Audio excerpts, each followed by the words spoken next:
A partir do verso 11, lemos assim: Em dia subsequente, dirigia-se Jesus a uma cidade chamada Naim, e iam com ele os seus discípulos e numerosa multidão. Como se aproximasse da porta da cidade, eis que saía o enterro do filho único de uma viúva, e grande multidão da cidade ia com ela. Vendo-a, o Senhor se compadeceu dela e lhe disse: Não chores. Chegando-se, tocou o esquife e, parando os que o conduziam, disse: Jovem, eu te mando, levanta-te. Sentou-se o que estivera morto e passou a falar, e Jesus o restituiu à sua mãe. Todos ficaram possuídos de temor e glorificavam a Deus, dizendo: Grande profeta se levantou entre nós, e Deus visitou o seu povo. Esta notícia a respeito dele divulgou-se por toda a Judeia e por toda a circunvizinhança. Amém? Vamos falar com Deus mais uma vez, meus irmãos? Grande Deus, eterno Pai que estás nos céus, santificado seja teu santo e bendito nome. Aqui estamos na tua casa, queremos ouvir a tua voz. Aqui estamos na tua casa para te louvar, para levantar as nossas mãos, para te apresentar, ó Pai, o que de melhor temos, ó Pai, que é o nosso coração. Que ele seja, Senhor, aceitável, que ele seja, Senhor, que ele seja motivo de alegria, Senhor, e que nos céus e na tua presença, Senhor, haja simultaneamente um culto, ó Pai, de louvor e adoração a Ti, e que os Teus olhos, ao se dirigir a esse auditório, Senhor, pequeno e simples, ó Pai, que os Teus olhos se movam, que os Teus olhos e o Teu coração se movam, ó Pai, que Tu nos toque, que Tu nos renove, que Tu, ó Pai, nos visite com a Tua bênção. Nós necessitamos de Ti. As nossas fraquezas, as nossas falhas, nossas necessidades, nossas enfermidades, ó Pai, nós precisamos de Ti. Toque-nos, ó Pai, nesta noite, fala conosco, te suplicamos em o nome de Jesus. Amém, amém e amém. Bem, o texto eu sei que é bem conhecido dos irmãos, mas eu gostaria de caminhar um pouquinho com ele, com vocês. Primeiro, quando a gente olha para esse texto, a primeira coisa que me salta aos olhos, antes de um filho único, de uma viúva morto, me salta aos olhos multidões. São duas multidões que aparecem no texto. Uma multidão segue Jesus e a outra multidão segue uma viúva enlutada. Uma está entrando na cidade, a outra está saindo da cidade. Eu fiquei olhando e percebendo que como eram distintas as perspectivas, como eram diferentes os propósitos. Enquanto a que seguia Jesus, eu sei que tinha muitas intenções distintas. Alguns era curiosidade, estava seguindo Jesus, mas era curiosidade, por tudo que ele já tinha feito até aqui. Alguns, o texto diz, seguia Jesus, os seus discípulos e uma grande multidão. Alguns da condição de discípulos, e não entenda aqui discípulos simplesmente os 12, mas aqueles que já tinham professado a fé, que estavam seguindo a Jesus por fé, por propósito de vida, por crerem nele como o Messias. Mas eu percebo que até tinha no meio daquela multidão perseguidores de Jesus. Tinha naquela multidão que seguia Jesus aqueles que estavam ali só para observar, para de alguma forma, em algum momento, pegar algum motivo para o crucificar. Talvez vocês digam assim: poxa, será que nesse momento essa já era a intenção?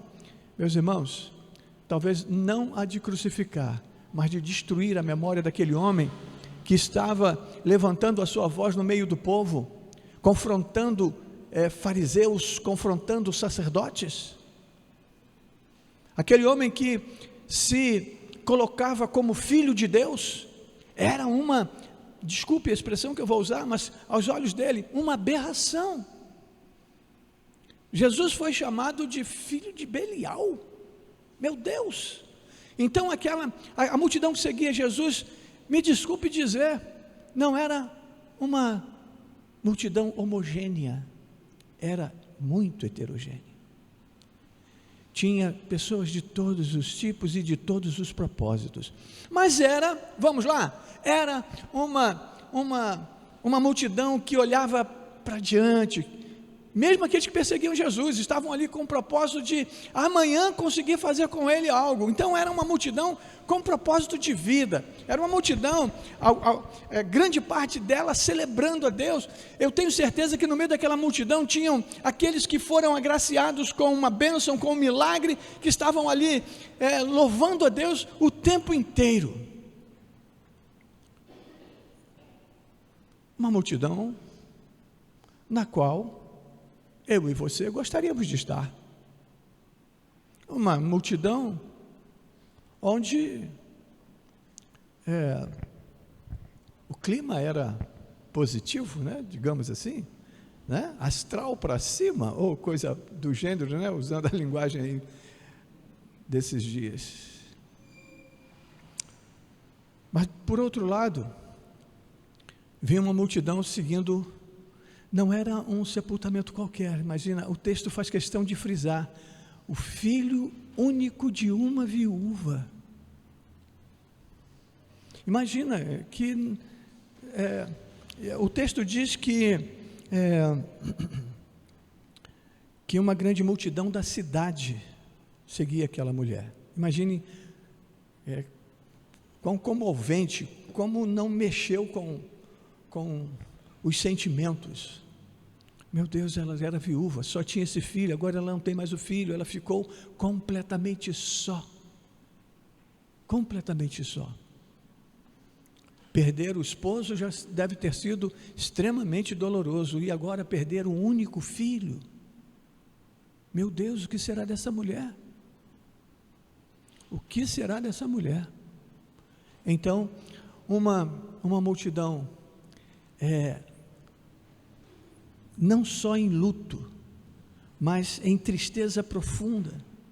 Uma multidão que seguia uma mulher que não tinha uma perspectiva de um amanhã melhor.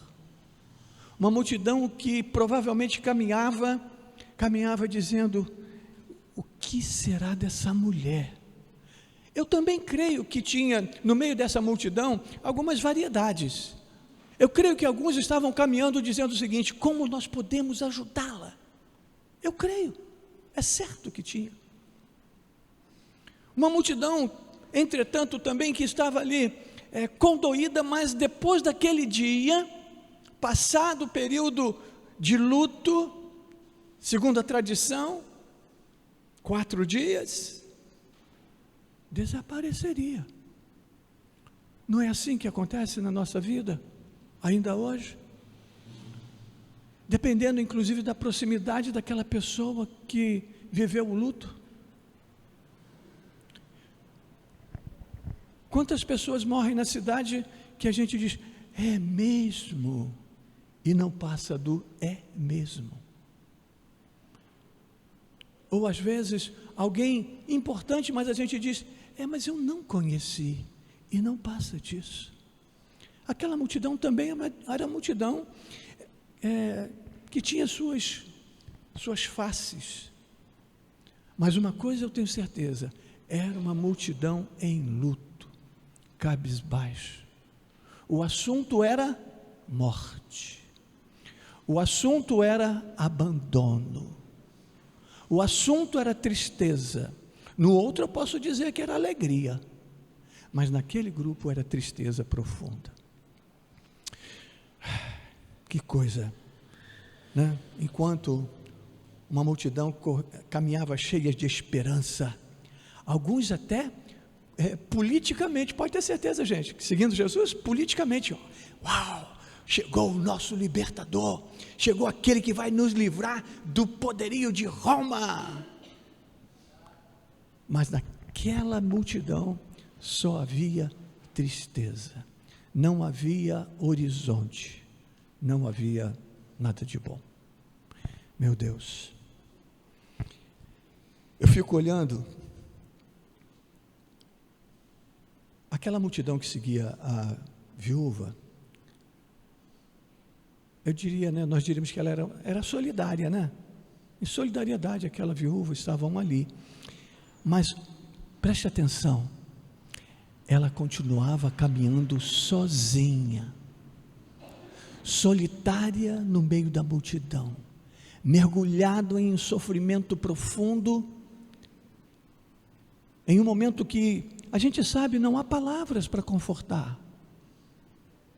Às vezes o silêncio em um momento desse é melhor do que qualquer palavra. Ali estava aquela mulher, sozinha, no meio de uma multidão, respirando, profundamente, talvez buscando ainda um fôlego de vida no meio daquela multidão. Meus irmãos, o texto diz que Jesus não ficou indiferente. Jesus não passou por aquela, eu não digo da multidão, Jesus não passou por aquela mulher de forma indiferente. Jesus, e eu vou mostrar isso para vocês, Jesus quebrou paradigmas, Jesus quebrou princípios da lei naquele momento. Jesus, o texto diz assim, que Jesus tocou o esquife, tocou aquele caixão,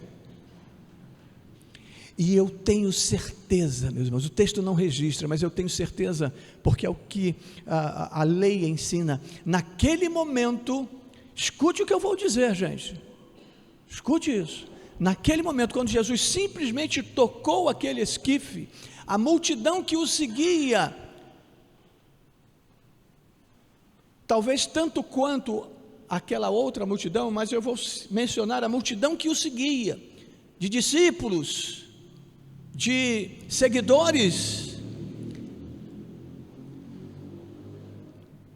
silenciosamente regalaram o olho, o texto não fala, tá, meus irmãos? Regalaram o olho e ficaram perplexos. Ele tocou o caixão. A lei dizia, meus irmãos, que ele não podia tocar. Tocar o caixão, tocar o morto, ou algo do morto, naquele momento, o esquife, por exemplo, uma maca, por exemplo, o faria imundo. Jesus tocou. E a lei, Números 19, se eu não me engano, dizia o seguinte, que ele precisaria de 7 dias de purificação. Ele passaria 7 dias tendo que se purificar. Toda a sua roupa tinha que ser lavada.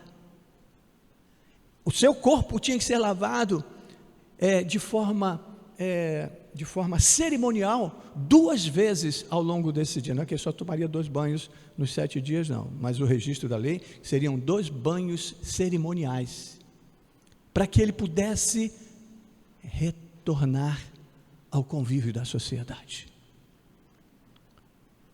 Eu tenho certeza que naquele momento ficou um ambiente assim, sabe? O que ele fez? Ele está imundo. Ele não podia ter feito isso.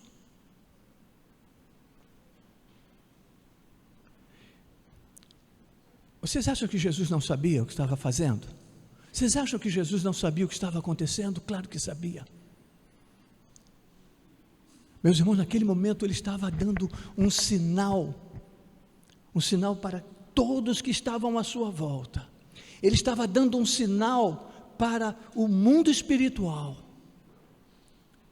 de que a vida estava vencendo, derrotando a morte. O texto diz que Jesus não se dirige à viúva. Jesus para aquele esquife, se volta para o menino e diz, vou buscar o texto bíblico, né? Para usar a palavra certa. Eu te mando. Tocou o esquife, verso 14.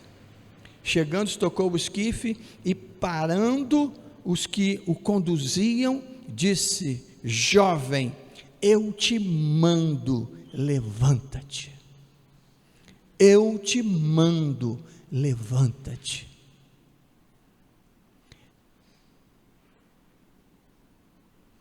Ele não chegou para a viúva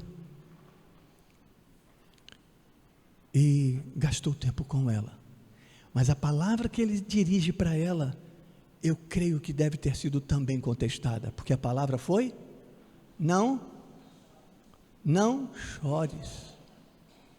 Como não chores? Até a psicologia nos ensina que a gente não deve falar isso para as pessoas, muito pelo contrário, ela precisa chorar, viver o luto, e Jesus chega e diz: não chores.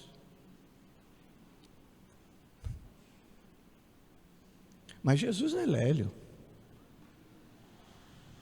Ali estava aquele que tinha realmente, e só ele, poder para enxugar as lágrimas daquela viúva, e enxugou de forma assim, bum, não foi? Porque quando ele se volta para o menino e diz: eu te mando, levanta-te, o texto diz que o menino sentou e começou a falar.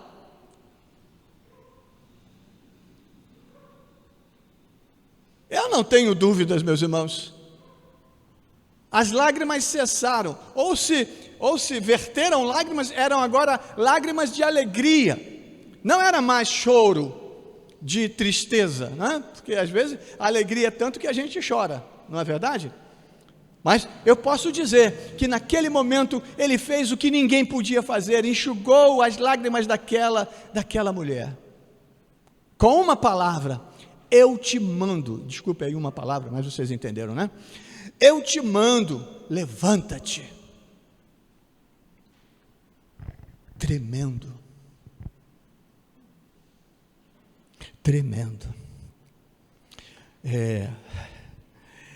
Eu coloquei aqui, e pode parecer assim, um tanto quanto assim, talvez fantasioso, né? Mas eu fiquei me perguntando, coloquei até aqui no meu esboço, né? Eu coloquei, grifei. Eu fiquei pensando assim: qual foi o clamor desta mulher que moveu o coração de Jesus? Talvez você me diga assim: pastor, não tenho dúvida, ela estava ali clamando, clamando o quê? Pela ressurreição? Eu duvido muito, porque nós temos a mania de não pedir a Deus aquilo que a gente acha que é impossível. Já parou para pensar nisso? A gente pede a Deus aquilo que a gente acha que é possível.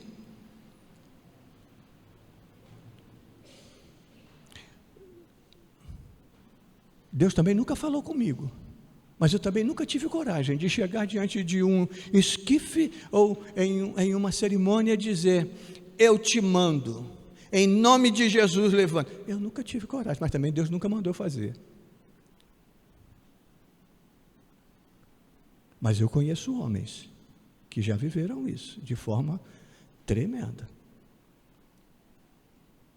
Já contei para vocês a experiência do Charles. Lembra do Charles, lá de Teresópolis?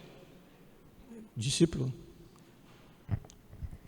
Acho que eu já contei, vou contar de novo, porque é muito interessante, é muita ousadia. Esse evento foi na ceifa do pastor Arcélio, uma senhora com um filho doente ainda, bebê, corre para o hospital, numa emergência, e chegando lá, aquela correria toda dos médicos, e quando alguém pega a criança no colo, diz: essa criança já está morta. A criança já está morta, já nem tem temperatura mais, não tem batimento. Essa criança está morta. E ela toma a criança nos braços e diz: não, meu filho não está morto. Aí foi aquele, imagine, né?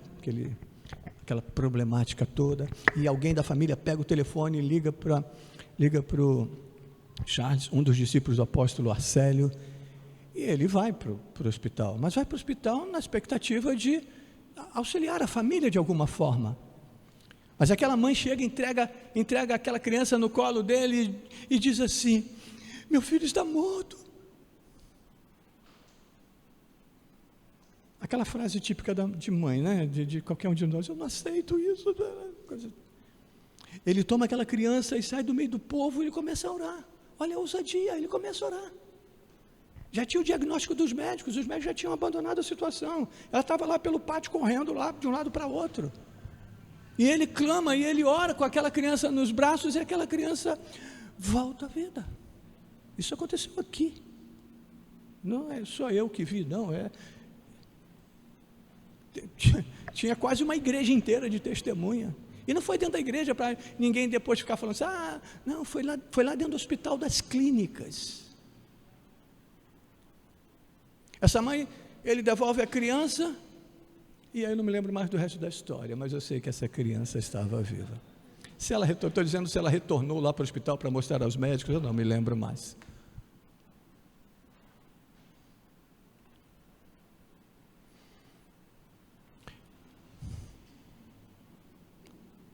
Qual foi o clamor dessa mãe?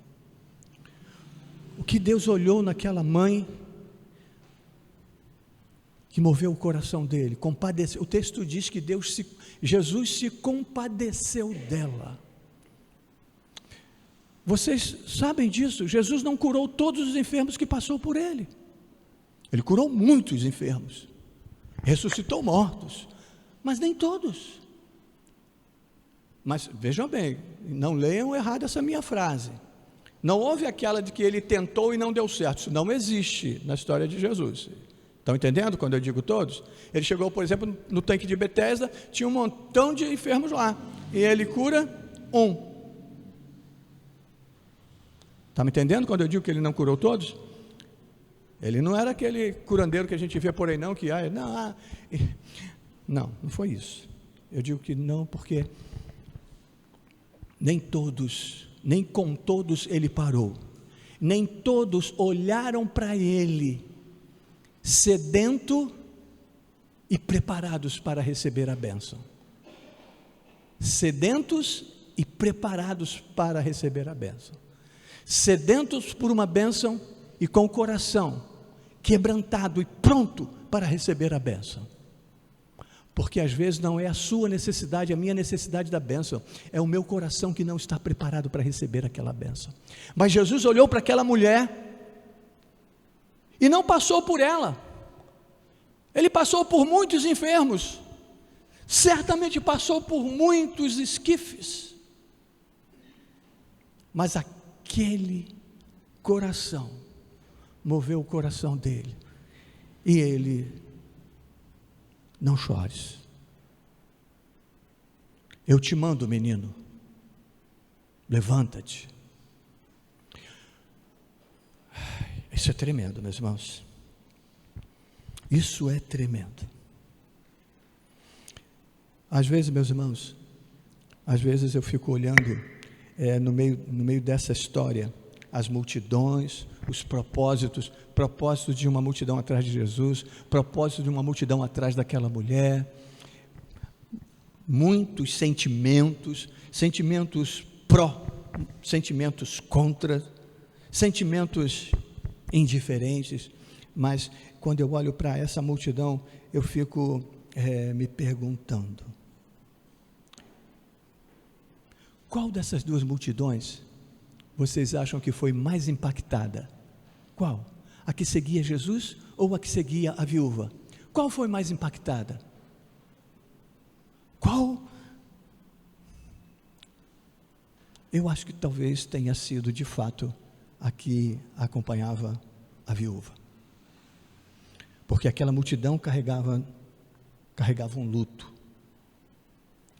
A outra multidão caminhava seguindo Jesus, acostumada a viver o sobrenatural, acostumada a viver experiências além da razão.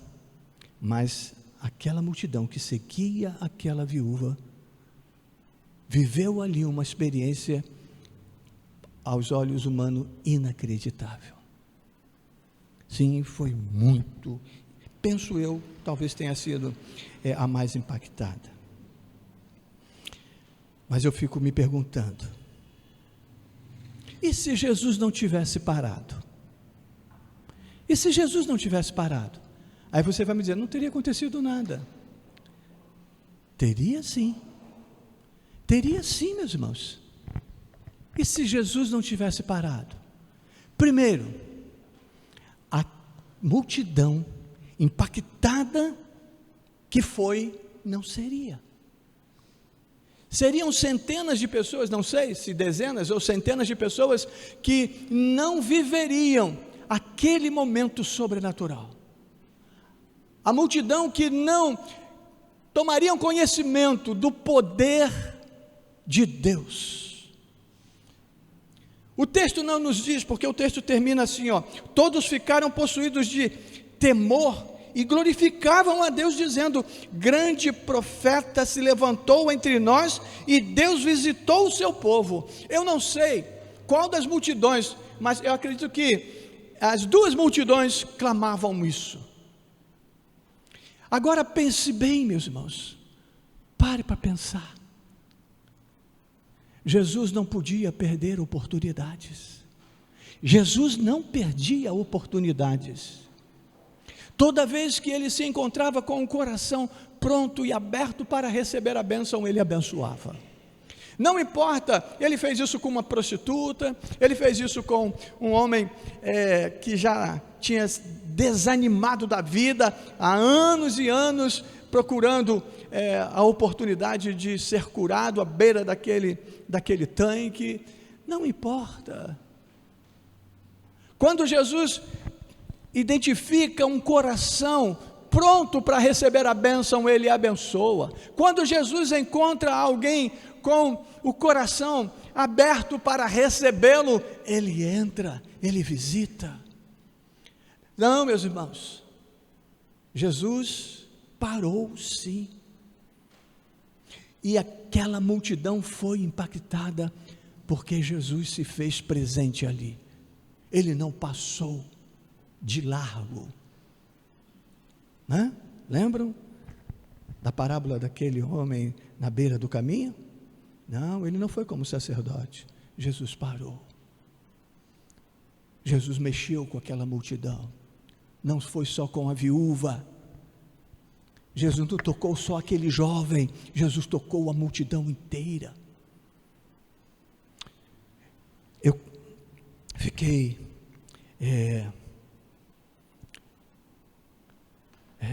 fiquei aqui fazendo algumas ponderações assim para nós hoje. Em algum momento estaremos em uma ou outra multidão, não é verdade? Em algum momento nós estaremos em uma ou na outra multidão,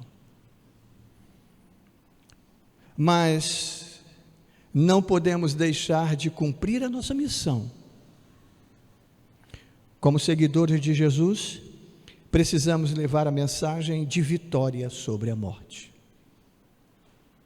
Nós fazemos parte daquela multidão que seguia Jesus, mas não qualquer um dentro daquela multidão.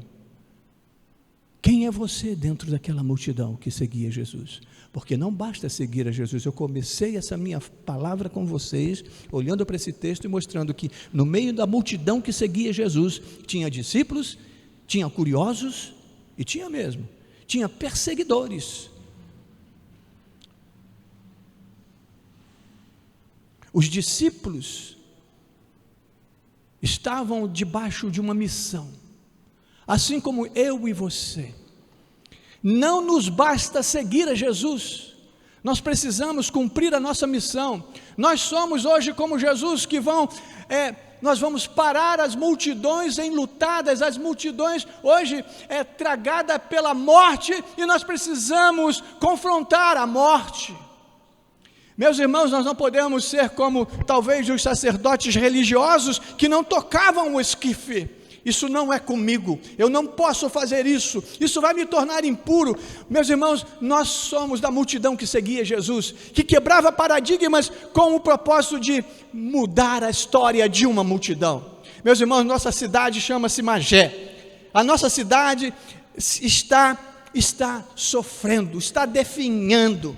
O pecado, a morte está se proliferando em todos os níveis, mas nós somos parte da multidão que seguimos Jesus e podemos, meus irmãos, nos confrontar com essa multidão e mostrar para essa multidão, com palavra de autoridade: eu te mando, levanta-te.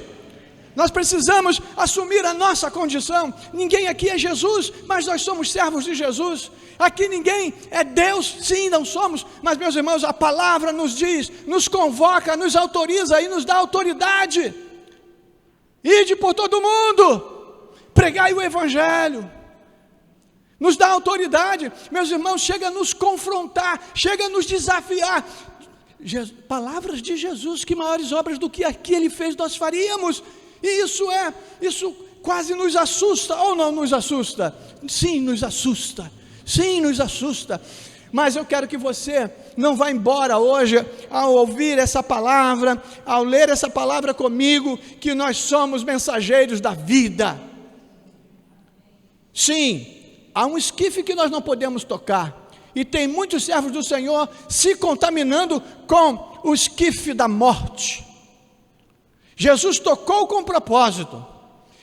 Eu disse lá que quando tocou, certamente alguns falaram assim: oh, ele tocou, mas quando ele repreendeu, e foi nessa sequência, meus irmãos. Se ele estivesse impuro, ele não faria o milagre, percebem? Percebem? Ele tocou. Oh, agora ele está impuro. Ele perdia a possibilidade de entrar, inclusive, nas sinagogas. Mas ele não ficou ali. Ele não se deteve com o que a lei até mesmo o dizia. Ele segue e vira para aquele jovem e diz: eu te mando, levanta-te. Isso foi, desculpe a expressão que eu vou usar, como se um tapa na cara, né? Ou diz assim, um tapa de pelica, né? Daqueles que questionaram o fato dele ter tocado. E agora vão questionar o milagre? Não podiam. Que homem é esse que faz esse milagre? Ele não pode estar impuro. Mas Jesus não veio para desfazer a lei. Naquele momento ele estava dizendo o seguinte: a minha missão é maior do que isso. A minha missão é maior do que isso. Meus irmãos, a nossa missão é maior do que até as pessoas querem de nós. As pessoas acham que ser crente é estar aqui. As pessoas acham que ser crente é somente estar aqui. Eu fico estarrecido com um entendimento de que o simples fato, ou o único fato de você ir à igreja, ao culto, você já cumpriu a sua missão. Meus irmãos, onde está escrito isso? Não deixar de congregar? Sim, eu sei onde está escrito. Não deixar de congregar, como é costume de alguns. Mas a nossa missão transcende essas quatro paredes. A nossa missão é confrontar multidões. A nossa missão é, com autoridade, impor as mãos e dizer: em nome de Jesus, seja curado. A nossa missão é, em nome de Jesus, é dizer: sai em nome de Jesus. Me entenderam, né? Claro. A sua missão não é só estar neste banco. Aqui você vem para me ouvir, para ouvir a palavra de Deus, ouvir os nossos pregadores, ouvir da palavra, se alimentar. É nosso quartel-general, né? Nosso quartel-general. mas você tem que cumprir a sua missão lá na entrada da cidade, na saída, no teu trabalho, no teu colégio, seja lá onde for. É isso que nós temos que fazer. Eu tinha selecionado aqui uma quantidade de texto, mas é que tempo que eu não consigo terminar antes da...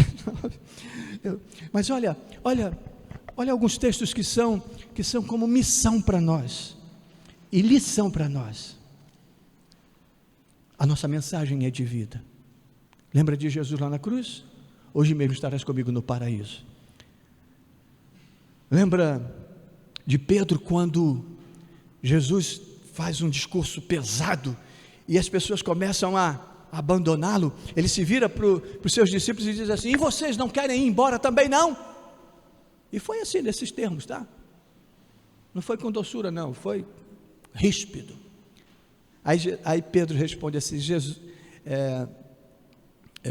respondeu-lhe Simão Pedro: Senhor, para quem iremos nós?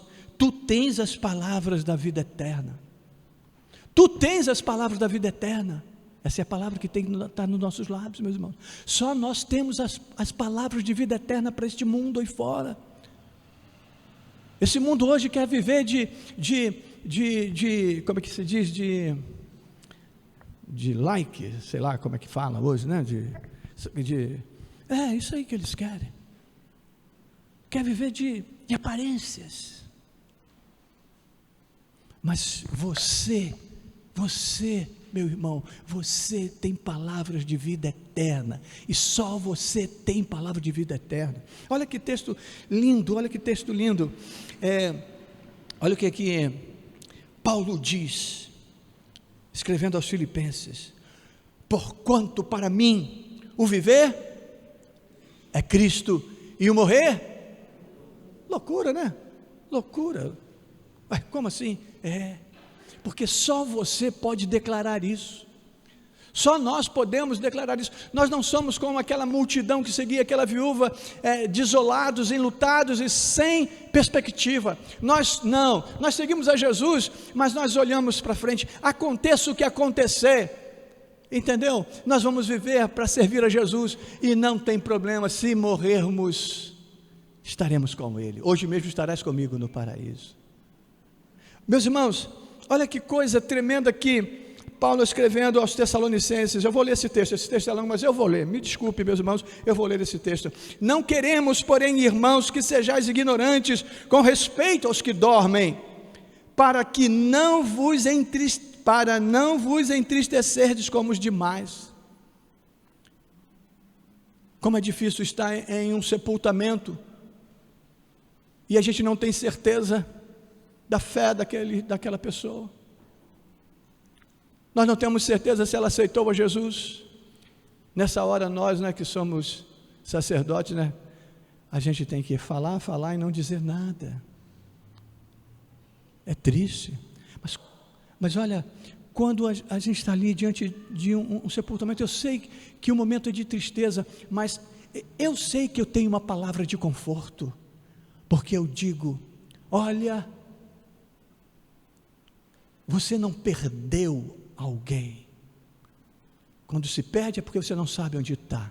Nós sabemos onde está com Jesus, e daqui a pouco você vai estar com ela, daqui a pouco estaremos todos juntos. Mas esse mundo não tem esperança. Eles acham que aqui se faz, aqui se paga. Eles acham que morreu, acabou. Eu não quero tratar disso agora, porque eu vou ter que tratar de inferno. Não quero tratar de inferno hoje. Hoje eu quero tratar de a morte para aqueles que servem, que aceitaram a Jesus. Não é o fim.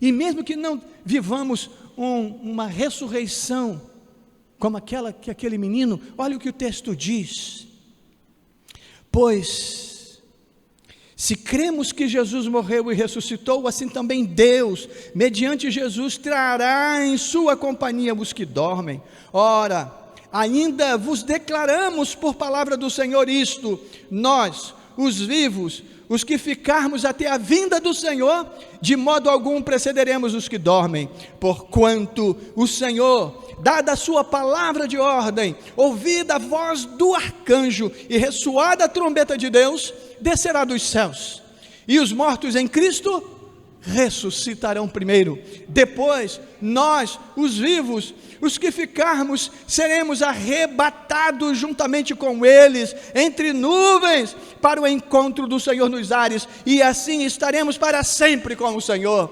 Só nós temos essa certeza, só nós temos essa esperança, só nós temos essa convicção. Nós somos a multidão que segue a Jesus, que serve a Jesus. Nós somos a única multidão que pode confrontar as demais multidões e dizer: em nome de Jesus, seja salvo, em nome de Jesus, vença a morte. Igreja do avivamento, Deus nos tem chamado a nos levantarmos e despertarmos essa cidade, e confrontarmos essa cidade. Deus nos tem chamado a viver outro momento, um momento de ousadia. Levante a sua cabeça, olha para dentro de si, veja o que precisa ser arrancado: a tristeza, a angústia, a derrota. Nós somos servos daquele que vive e reina pelos séculos dos séculos. Nós somos aqueles que não vamos morrer. E o pastor endoidou? Não endoidou não. A morte não tem mais poder sobre nossas vidas. Não tem mais poder sobre a nossa vida, porque a única coisa que esse mundo pode levar é o meu corpo, mas a minha alma e o meu espírito estão garantidos, cercados e protegidos pelo Senhor. Então, meu irmão, levante a sua voz, levante a sua cabeça, levante-se e se posicione como alguém que pode confrontar até, se necessário for, a morte, porque a morte já está vencida em Cristo Jesus. Não pelo milagre, mas pela sua morte e ressurreição. Em nome de Jesus, receba essa palavra. Em nome de Jesus, receba essa palavra. Igreja, você não pode voltar para casa sem ser incomodado por essa palavra. Você não pode deixar o tempo passar. Você não pode esquecer disso. Em nome de Jesus. Em nome de Jesus. Em nome de Jesus. Olha só que texto, e não quero terminar com ele, porque pode parecer até triste. O texto chega a dizer assim, texto bíblico de Salmos: preciosa é aos olhos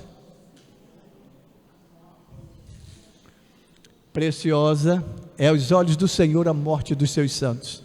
Por que é preciosa? Porque o dia que eu morrer, vocês não precisam chorar. Eu não posso falar disso, que minha esposa briga quando eu falo disso. Mas já falei com o pessoal da dança que eu quero que dance na minha cerimônia. Eu quero que cante hino, como é que eu falo mesmo? Que é hino de quê? Que eu sempre falo errado? De quê? Celebração. O pessoal vai chamar vocês tudo de louco. Vão dizer assim: ele não gostava dele não, eles se livraram dele. Não, é que vocês têm certeza de que ele, quando vocês estiverem cantando aqui, eu vou estar cantando como diante do Senhor. Não precisa tomar isso por um pedido meu para vocês não ficarem tristes, tá bom? Mas que é assim que eu penso, de verdade, de verdade, de verdade. A morte nunca me assustou. Está aqui minha esposa que não me deixa mentir. Eu já estive lá na tábua da beirada, como diz um amigo meu, na tábua da beirada. Cai, não cai, cai, não cai. Numa boa. É sério, pode perguntar a ela. Ela se escondia de mim para chorar, que ela mesmo já estava meio desesperançada. Ela já estava meio desesperançada, porque o marido dela não conseguia abrir a geladeira. Eu não conseguia abrir a geladeira, não tinha força para abrir a geladeira. É sério, quase que tinha que botar o pé assim para poder abrir a geladeira, porque eu não tinha força. Eu levantava de manhã, chegava na sala, eu tinha que deitar para descansar, porque a trajetória foi muito longa. E às vezes ela ficava com pena, não me deixava nem ir na cozinha tomar o café, ela trazia até na sala, porque já foi um sacrifício muito grande chegar na sala. Ela nunca me viu triste, nem aborrecido por causa disso. Sabe por quê? Porque eu faço parte da multidão que segue a Jesus. Sabe por quê? Porque eu sei em quem tenho crido. Então, meus irmãos, levante a cabeça. Não há nada neste mundo que possa nos deter. Amém? Que Deus te abençoe em nome de Jesus.